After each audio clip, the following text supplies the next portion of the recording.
आप सभी का रैंकअप ट्यूटोरियल में स्वागत है। आज का जो चैप्टर है वो लिमिट्स है। लिमिट्स चैप्टर से जो जेई एडवांस में जो पीवाईक्यू क्वेश्चंस पूछे गए हैं उस क्वेश्चन का हम डिस्कशन करेंगे। इस क्वेश्चन का सिलेक्ट करने की बहुत सारे रीजंस हैं। सबसे पहला ये क्योंकि इसमें ट्रिग्नोमेट्रिक्स फॉर्म का यूज किया गया है और आइडेंटिटी का। तो क्वेश्चंस क्या कहता है, आपका कहता है limit x tends to 0 sine square x root under 2 root under 1 plus cos x. तो आप यहां पे देखोगे तो सबसे पहले बच्चों के लिए मुश्किल ये बनने लगते हैं यहाँ पे कौन सा आइडेंटिटी यूज करो।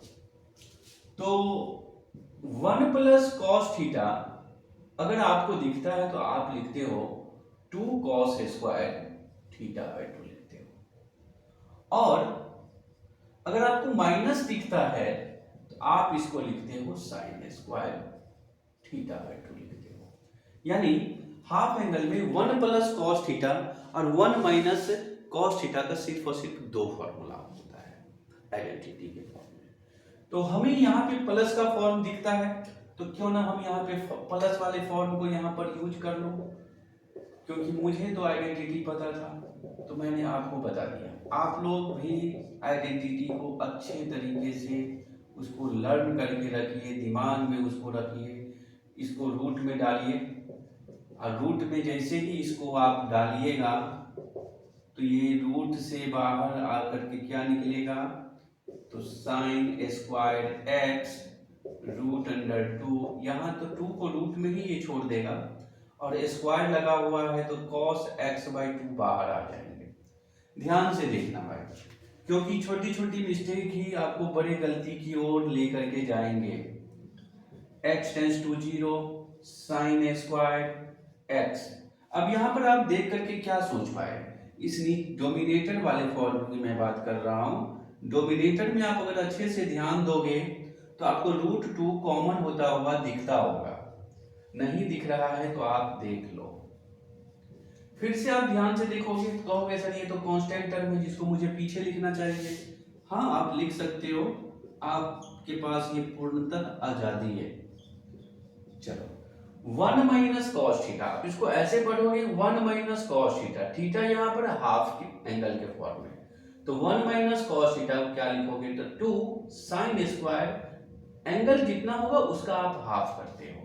तो ऊपर की फॉर्म जो मेरे पास रहेगा कुछ ऐसा ही रहेगा, इसको मैं लिखा 2 साइन स्क्वायर 1 बाई 2 तो x, अब 1 बाई 2 को 1 बाई 2 से मल्टीप्लाई करेंगे तो 1 बाई 4 हो जाएंगे।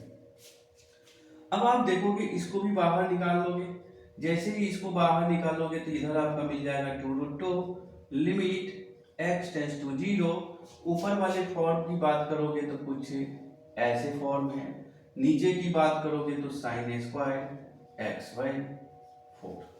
अब आपके पास अगर लिमिट की जो आइडेंटिटी है, लिमिट की आइडेंटिटी की मैं बात करता हूँ ट्रिग्नोमेट्रिक्स फॉर्म की, तो आप कहोगे सर मैं तो इसको भी जानता हूँ, लिमिट थीटा टेंड्स टू 0 और sine theta by theta is equal to 1 होता है। थीटा अगर ऊपर भी होता है तो भी ये 1 ही होता है, इस बात की जानकारी हमारे पास पहले से है।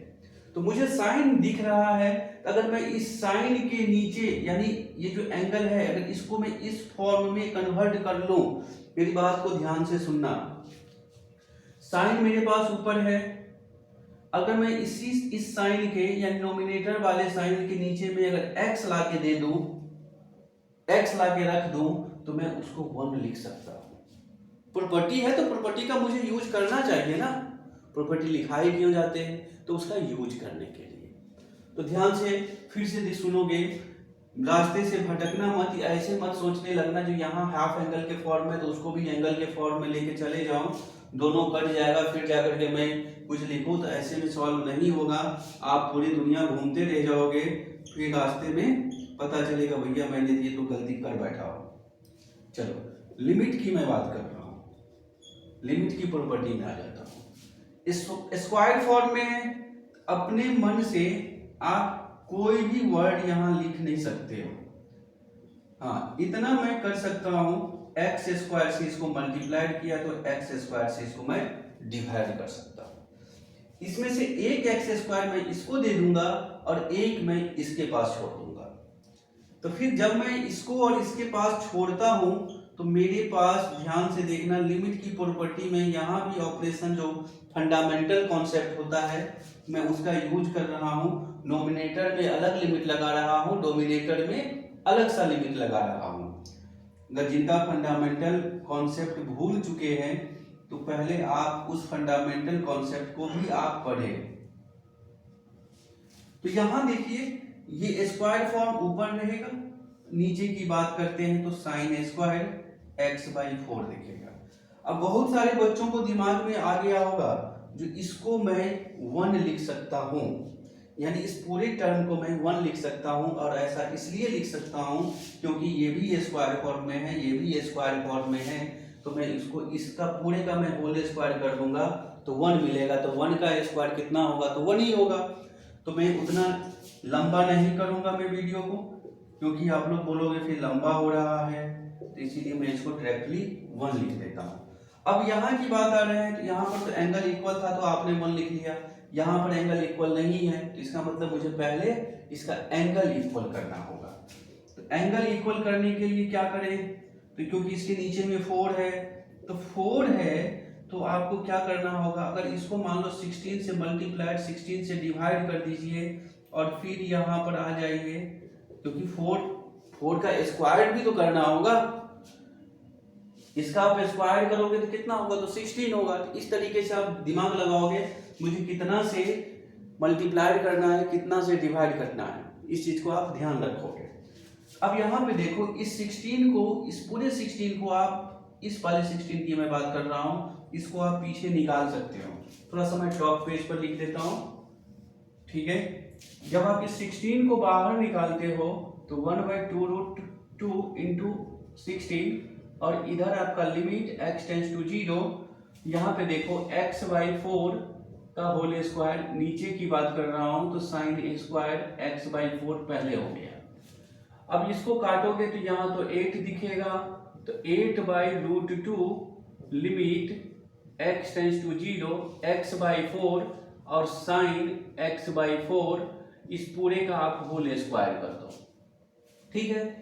और यहाँ पर 8 था, इसको √2 है ना, तो √2 से ऊपर मल्टीप्लाइड कर लो और √2 से नीचे मल्टीप्लाइड कर लो, तो ये हो गया 8√2 और नीचा में 2, और इधर तो इसका तो हो गया 1 का स्क्वायर हो गया।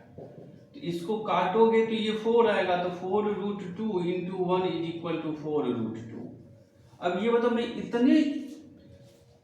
इतना छोटे छोटे, यानी एक एक स्टेप जो मतलब ऐसे कह दो आप जब क्लास में ज्वाइनिंग करते हो, पहला क्लास होता है, उस तरीके से मैंने एक एक स्टेप को मैं आपके सामने लिखा हो, जिससे कि आपको कंफ्यूजन ना हो। अगर अभी भी अगर लग रहा है आपके पास जो पूरी बातों को मैं आपको नहीं समझा पाया हूँ, तो आप मुझे कमेंट करके बताइएगा जो इसमें कौन से ऐसे स्टेप हैं जो आपको कंफ्यूज कर रहा है, ठीक है। मैं कोशिश करूंगा कि उस स्टेप को भी क्लियर करूं, ठीक है साथियों।